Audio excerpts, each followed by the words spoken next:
السلام علیکم ورحمۃ اللہ وبرکاتہ۔ امید کرتی ہوں کہ اللہ کے فضل و کرم سے آپ سب خیریت سے ہوں گے۔ پیارے اسلامی بھائیوں اور اسلامی بہنوں، میں آپ سے یہ ریکویسٹ کرتی ہوں کہ میرے چینل کو ضرور سبسکرائب کریں اور پلیز میری سپورٹ کریں۔ ہو سکتا ہے کہ اللہ رب العزت کی رضا اسی میں ہو، کیونکہ اللہ تعالیٰ جب کوئی بندہ کسی مجبور کی مجبوری سنتا ہے تو اللہ تعالیٰ اس سے بھی بہت زیادہ خوش ہوتے ہیں۔ اللہ تعالیٰ آپ کو خیریت سے رکھیں، سکون میں رکھیں اور آپ کو تمام بیماریوں سے حفاظت میں رکھیں۔ آج میں آپ کو بنی اسرائیل کا ایک واقعہ سناتی ہوں،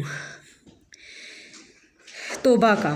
بنی اسرائیل میں ایک بندہ تھا، بہت ہی گناہ گار تھا، لیکن جب اس نے توبہ کی، اللہ رب العزت فرماتے ہیں کہ بندہ مجھ سے معافی طلب کرے، میں اس کو ضرور معاف کرتا ہوں۔ تو کئی ہمارے اسلامی بھائی اسلامی بہنیں ایسی ہوتی ہیں کہ جن سے کوئی کبیرہ گناہ سرزاد ہو جاتا ہے تو وہ سوچتے ہیں اب ہماری معافی نہیں ہے، لیکن وہ غفور الرحیم ذات ہے، وہ معاف کرنے والی ذات ہے، اور وہ معاف کرنے والے کو بھی پسند کرتا ہے۔ وہ خود بھی معاف کرتا ہے اور معاف کرنے والوں کو بھی پسند کرتا ہے۔ تو چلیں شروع کرتے ہیں۔ بسم اللہ الرحمن الرحیم۔ بنی اسرائیل میں ایک ہوارہ اور بدحال نوجوان تھا، تو لوگوں نے اسے شہر سے نکال دیا۔ وہ نوجوان ویرانے میں جا پڑا، وہاں نہ کوئی اس کا ساتھی تھا اور نہ ہی کوئی اس کے عزیز و اقارب اور نہ ہی کوئی دوست احباب۔ مصیبتوں میں گھرا ہوا وہ نوجوان بیمار پڑ گیا، اس کی تمام امیدیں ٹوٹ گئیں اور مرنے لگا۔ تو آسمان کی جانب دیکھ کر کہنے لگا کہ لو علمت ان عذابی یزید فی الملک کا، ہے اللہ اگر مجھے یہ پتہ ہو کہ مجھے عذاب دینے سے تیرا ملک بڑھ جائے گا اور مجھے معاف کرنے سے تیرا ملک جو ہے وہ کم ہو جائے گا، تو میں تجھ سے کچھ نہ مانگتا۔ اگر عذاب دینے معاف کرنے سے تیرا ملک کم ہو جائے گا تو میں تجھ سے کچھ نہ مانگتا۔ اگر عذاب دینے سے تیرا ملک بڑھتا ہے تو عذاب دے دے، اگر معاف کرنے سے تیرا ملک کم پڑتا ہے تو معاف نہ کر۔ اس نے دعا کی کہ اے اللہ مجھے ماں باپ نے چھوڑ دیا، دوستوں نے چھوڑ دیا، عزیز و اقارب نے چھوڑ دیا، اور جنگل اور ویرانے میں مر رہا ہوں، میرا کوئی نہیں ہے۔ تو یا اللہ میرا بن جا، یا اللہ تو میرا بن جا، کیونکہ تیرے سوا میرا کوئی سہارا نہیں ہے۔ میری آخری توبہ ہے، اے اللہ مجھے معاف کر دے۔ یہ کہہ کر اس کی جان نکل گئی۔ اللہ تعالیٰ نے حضرت موسیٰ علیہ السلام پر وحی بھیجی۔ اللہ تعالیٰ نے حضرت موسیٰ علیہ السلام پر وحی بھیجی کہ موسیٰ میرا ایک دوست فلاں جنگل میں پڑا ہے، مر گیا ہے، اور تم جا کے فوراً اس کی نماز جنازہ پڑھاؤ، سبحان اللہ، اور اس کے کفن دفن کا انتظام بھی کرو، اور سارے شہر میں یہ اعلان کر دو کہ آج جتنے بھی نافرمان ہیں ان میں سے جو بھی اس کے جنازے میں شریک ہوگا میں اس کو معاف کر دوں گا۔ سبحان اللہ۔ سارا شہر امڑ پڑا۔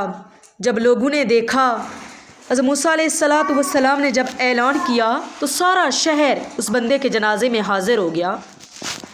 جب حاضر ہوا تو لوگوں نے دیکھا کہ یہ تو وہی نوجوان ہے جو کبیرہ گناہ کرتا تھا، شراب پیتا تھا اور برائی کا کام کرتا تھا۔ تو کہنے لگے اے اللہ کے نبی، اے موسیٰ آپ کیا اعلان فرما رہے تھے؟ اس کو تو اس کی سرکشی اور بدکرداری اور آوارگی کی بنا پر ہم لوگوں نے اس کو شہر سے نکال دیا تھا، اور آپ کا رب کہہ رہا ہے کہ یہ میرا ولی اور دوست ہے۔ موسیٰ یہ تمہارا رب فرما رہا ہے کہ یہ میرا ولی ہے، میرا دوست ہے۔ موسیٰ علیہ السلام نے پوچھا اے اللہ یہ بندے تیرے بارے میں اس کے بارے میں کیا کہہ رہے ہیں؟ موسیٰ علیہ السلام نے عرض کی کہ یا اللہ یہ بندے اس بندے کے بارے میں کیا کہہ رہے ہیں کہ یہ تو بدکردار تھا، ایسا تھا، اس کو ہم نے شہر سے نکال دیا تھا۔ تو یہ تیرا رب یہ کہہ رہا ہے موسیٰ کہ جو بندہ اس کے جنازے میں شریک ہوگا تو میں اس کی بخشش فرما دوں گا۔ موسیٰ علیہ السلام جو ہیں وہ اللہ رب العزت سے یہ فرما رہے ہیں کہ اے اللہ لوگوں کی باتیں یعنی سنیں کہ لوگ مجھے اس کے بارے میں کیا کہہ رہے ہیں۔ تو اللہ تعالیٰ نے فرمایا یہ لوگ بھی سچے ہیں۔ اللہ تعالیٰ نے فرمایا کہ موسیٰ یہ لوگ بھی سچے ہیں اور میں بھی سچا ہوں، میں بھی سچا ہوں۔ یہ واقعہ ہی ایسا ہی تھا جیسے ان لوگوں نے کہا، مگر جب میں نے اس پر موت کی تکلیف مسلط کی تو فرا یمینہا، اس نے دائیں جانب دیکھا، فرا یسارا، پھر اس نے بائیں طرف دیکھا، اسے کوئی بھی سہارا نظر نہ آیا۔ اس نے آگے دیکھا، پیچھے دیکھا، مگر کوئی آسرا نظر نہ آیا۔ پھر اس نے بے بسی کی حالت میں مجھے پکارا، پھر اس نے بے بسی کی حالت میں مجھے پکارا۔ میں کہتی ہوں کہ اپنے رب سے مانگیں، اپنا رب ضرور دے گا۔ اگر اس نے آزمائش میں ڈالا ہے تو دعا کریں کہ مجھے اور آپ کو بھی وہ صبر کی توفیق دے۔ اللہ رب العزت نے کہا کہ موسیٰ مجھے میری عزت کی قسم اگر یہ اس وقت ساری دنیا کے انسانوں کی بخشش مانگتا تو میں اس کو معاف کر دیتا، مگر اس نے تو صرف اپنے لیے معافی مانگی۔ سبحان اللہ۔ معزز سامعین، اسلامی بھائیوں، اسلامی بہنوں، جب بندے کو کسی بندے کے عیب کا پتہ ہوتا ہے نا تو بندہ اس کو بار بار دہراتا ہے، محلے میں جا کے، پڑوسیوں میں جا کے بتاتا ہے اس میں یہ عیب ہے۔ لیکن اس رب کو دیکھیں کہ جو ہمارے لاکھوں کروڑوں عیب چھپائے بیٹھا ہے، جو ہمارے لاکھوں کروڑوں عیب چھپائے بیٹھا ہے، ہمارے گناہوں کے باوجود وہ ہم سے آنکھ نہیں چھین رہا، وہ ہم سے چلنے کی طاقت نہیں کھینچ رہا، وہ ہم سے سننے کی طاقت نہیں کھینچ رہا۔ وہ ہمارا رب غفور الرحیم ذات ہے، وہ ہمیں معاف کیے جا رہا ہے۔ اللہ تعالیٰ آپ کو بھی مجھے بھی گناہوں سے بچائے رکھے، ہمیں زیادہ سے زیادہ اللہ تعالیٰ اپنا خوف ہمارے دل میں پیدا کرے کہ ہم صغیرہ گناہ بھی کریں نا تو ہمارے دل میں خوف خدا ہو، خوف خدا ہو کہ وہ رب ہمیں دیکھ رہا ہے، ہمیں بندوں کا ڈر نہ ہو کہ لوگ یہ کہیں گے، لوگ یہ کہیں گے، ہمیں اس خدا کا ڈر ہونا چاہیے۔ دیکھیں کہ جو ایک بدحال بندے کا بھی جب اسے کوئی آسرا نظر نہیں آ رہا، وہ اپنے رب کو پکار رہا ہے تو رب کہہ رہا ہے کہ موسیٰ اگر وہ اس دن سارے دنیا میں جتنے بھی انسان ہیں ان کی بخشش مانگتا تو میں وہ بھی کیا کرتا، اس کے کہنے پہ معاف کر دیتا۔ سبحان اللہ۔